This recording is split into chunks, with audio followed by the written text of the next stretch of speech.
Mapagpalang araw po sa ating lahat at tunay nga po Panginoon Diyos ay napakaganda po ng umaga at dalangin ko po ang bawat isa po sa atin ay nasa maayos na kalalagayan at wala po tayong sintomas o anumang sakit at kakain po tayo ng maayos sa pang-araw-araw natin.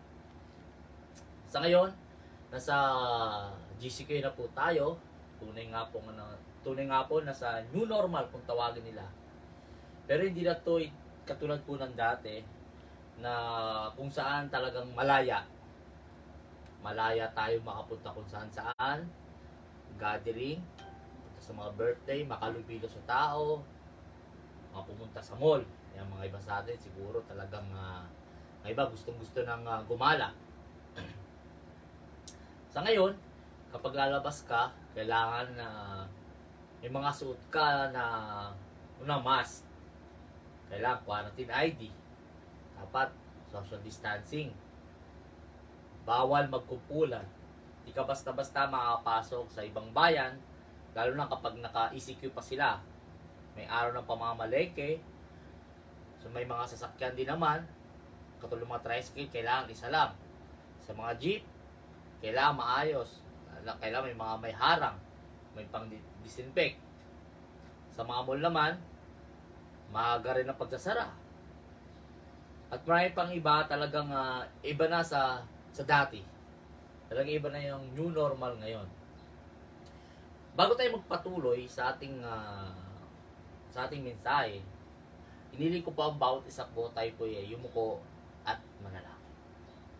Ama naming Diyos, dakila sa lahat, sa umagang ito, kayo po ang siyang mauna sa aming pagbubulay-bulayang Panginoon ng iyong salita sa gitna, Panginoon, pa rin ng banta ng COVID-19.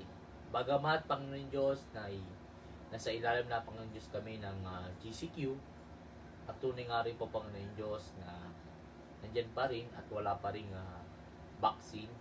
Dalangin ko po, Panginoon Diyos, sa inyo, inyong patnubay, at ingatan niyo po ang bawat isa. Maraming pong salamat, at tunay nga rin, Panginoon Diyos, ang mensahe ito ay isa rin po, Panginoon, na magdala po sa amin ng kagalakan at pasasalamat. Salamat po po, Ama, sa pangalan ni Jesus. Amen. Kaya sa araw nito, ang topic ng ating pag-aaralan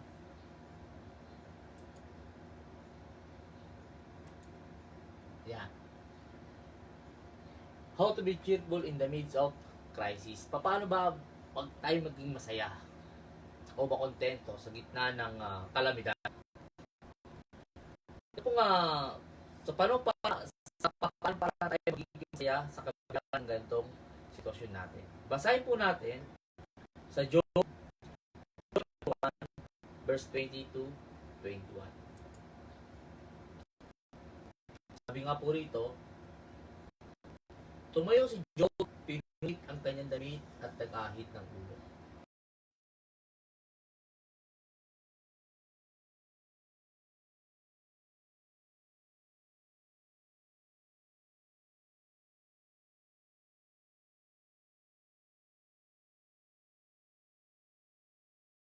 Pawit, purihin si Yahweh. Sabi nga sa English, then Job arose and rent his mantle and shaved his head, and fell down upon the ground and worshipped, and said, naked came I out of my mother's womb, and naked shall I return. Thither the Lord gave, and the Lord hath taken away. Blessed be the name of the Lord. Kung makikita po natin sa ating binasa, hindi po siya nagreklamo, bagkos siya po nagpuri at nagpasalamat sa Diyos. Ngayon po, kung ihambing po natin sa sitwasyon natin ngayon, marami po tayong maririnig na ay puro reklamo at hindi makontento sa ating kalalagayan. Sino nga naman po matutuwa sa mga ganitong sitwasyon? Pero kung titignan po natin sa ating binasa, kay Job, bagamat ito'y matagal na nangyari, pero bilang ding isang mga anak ng Diyos na dapat pala natin gawin, wala po tayong ibang dapat gawin kundi magpasalamat at pagpuri sa Panginoon. Siguro hindi natin masisisi ang mga Ibang tao, lalo na sa panahon nito ngayon, sunod-sunod, may bagyo, COVID-19, lalo na kapag tag-ulan, marami pang sakit na darating. Nandiyan na yung dengue, mga gastusin pa. Tapos, lalo na, wala ka pang makupang relief goods. O kaya, di ka pa nakalista sa sampo na pinamili. Talagang tunay nga po na talagang magulo ang sitwasyon. Pero kung mapapansin natin sa story ni Job, kung ikukumpara, mas matindi po ang nangyari sa kanya. At ito po yung nangyari na to sa loob lang po ng isang araw. Kung iisa-isayin po natin, at take note po, si Job po ay hinirap po isang taong mabuti. Kung iisa-isayin po natin yan, sabi nga sa loob lang ng isang araw, unang-una, ninakaw ang baka at asno at pinatay ang kanyang mga tauhan. Hindi pa natatapos magsalita yung unang nagbalita kay Job, dumating pa ang isa. Ang binalita naman, tinamaan ng kidlat, ang mga tupa, at ganyan din po ang mga pastol na nagbabantay sa tupa. Patay din. Pangatlo, ninakaw ang mga kamelyo at pinatay din ang kanyang mga tauhan. At higit sa lahat, yung mga anak ni Job, lahat po'y patay. Sa isang sakuna, lahat ito ay nangyari sa loob ng isang araw. Kung iisipin po natin talagang mas matindi pa lang ang nangyari ni Job. Pero, ano po pinapakita rito sa story nito? Sabi nga ni Job, blessed be the name of the Lord. Tunay nga na ibinibigay pa rin ni Job ang papuri sa lahat.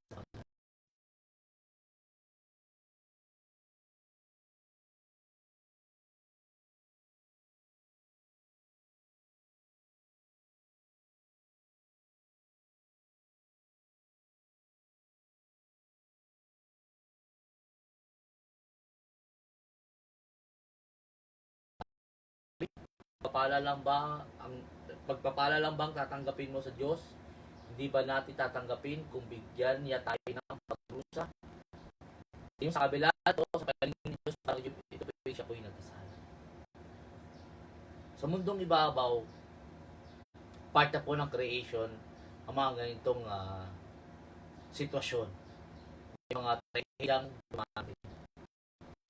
Siguro lang, sa mga tao, talagang hindi lang po sila nakapaghanda. Kaya nga po, sabi sa inyong kapatid, makikalabit, sabihin mo, kapatid, papalad ka, mayroon tayong Diyos na mapagmahal. May isang kwento sa isang bansang Hungary na kung saan ay talagang gulong-gulo siya sa kanyang bahay. Kasi nga, maliit nga bahay nila, tapos 10 po silang lahat ng kamag-anak. At ito po ay sumangguni sa isang kilalang guro kung saan ay talagang maganda magpayo. Siya po ay sumangguni doon at sabi niya, Guro, meron po akong problema. Ito pong problema ko talagang nagpapahirap. Sabi niya ng lalaki, sabi, ano ba yun? Sabi ng guro, ano bang problema mo? Sabi niya, 10 kami at asisikipan po kami sa aming bahay. Sabi ng guro, ganun ba? Meron ko bang mga hayop? Ang sabi ng lalaki, meron po, guro. Meron po akong 10 kambing. Ganun ba? Sige, ipasok mo yung 10 kambing sa bahay niyo. Sabi ng lalaki, ganun po ba? Papasok ko po yung 10. Oo, ipasok mo. Umuwi yung lalaki at pinasok niya yung 10 kambing sa loob ng kanyang pamamahay. Mas lalong, syempre yung kambing, puro maingay na nga, tapos lalo pang sumikip. Talagang gumulo ang sitwasyon. Lumapit sa ulit siya sa kanyang guro at sinabi niya, Guro, mas lalong naging perwisyo po at lalo pong sumikip ang aming bahay. Saglit lang. Meron pa bang ibang hayop? Sabi ng guro, sabi ng lalaki, meron pa po. Meron pa po akong mga baboy. Sige, ipasok mo rin yan mga baboy sa loob ng bahay. Ano po, ipapasok ko pa po mga baboy? Sabi ng guro, yes, sige, ipasok mo. At itong lalaking to umuwi sa kanilang bahay at pinasok ang mga baboy, mas lalong gumulo, mas lalo pong umingay. Pinasok niya po yung mga baboy niya, halos siguro mga 7. Talagang mas lalong dumoble ang sikip. At dumating na naman po ang sitwasyon na lumapit ulit siya sa kanyang guro. Guro, mas lalo pong tumitindi ang aming pagdurusa, mas lalo kaming sumisikip. At sabi ulit ng guro, meron ko ba bang ibang hayop? Sabi ng lalaki, meron pa po ako. Meron pa po ako mga manok. Sabi ng guro, sige, ipasok mo rin yan. Itong lalaking ito, walang magawa. Pinasok niya pa rin ang mga manok sa loob ng kanyang bahay.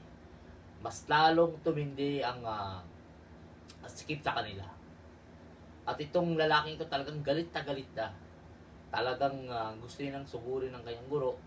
Sabi niya, guro, talagang pasigaw na. Sabi, ano ba itong binibigay niyong suggestion sa akin? Mas lalo kaming sumisikip.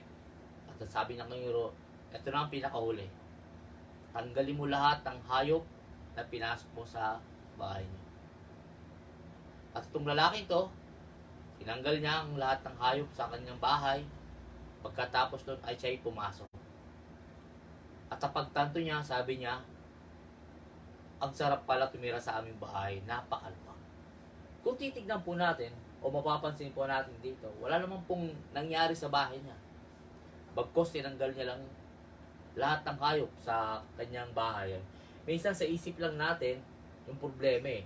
At ito'y mas lalo nating pinalalaki. Siguro nga dahil hindi tayo nakukontento. Pero sa kwento ni Job, talagang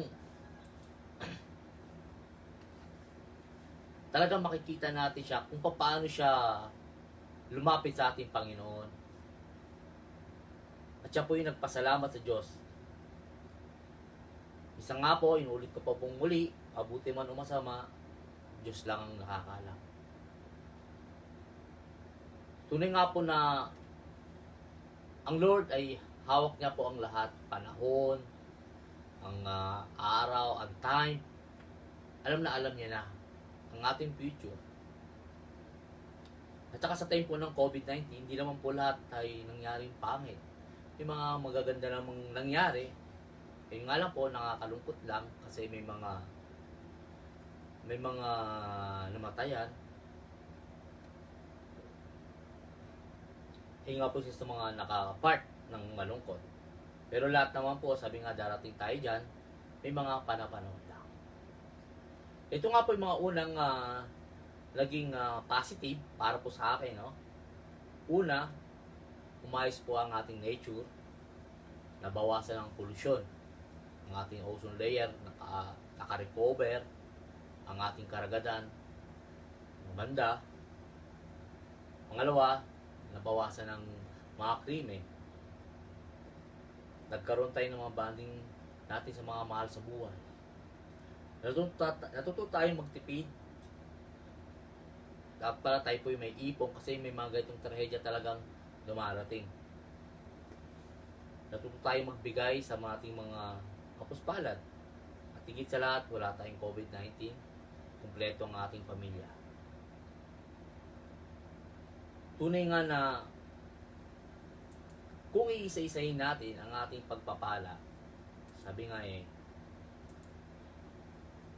count your blessing one by one. Minsan, yung nakarang araw talagang kinount ko yung blessing ng Panginoon no, sa gitna ng ganitong crisis. Love ko lang na, kung nga Lord, no, imbis na kasi dinadaan ko lang sa biro yung pagreklamo, pero tinuruan ako ng Panginoon na dapat pala tayo magpasalamat. Kung ika-count pala natin ang blessing, mas makikita natin yung kagandahan loob ng Diyos na mapalad tayo kasi hanggang ngayon maayos ang ating pamumuhay, wala tayong sakit, bagamat may stop itong ang ating work, sabi nga ibigay natin sa Panginoon yan, no? Talagang blessed pala tayo. Kaya nga sabi ni Job, bagamat may mga nangyari sa buhay niya, sa mga buhay natin, Walang iba tayong kundi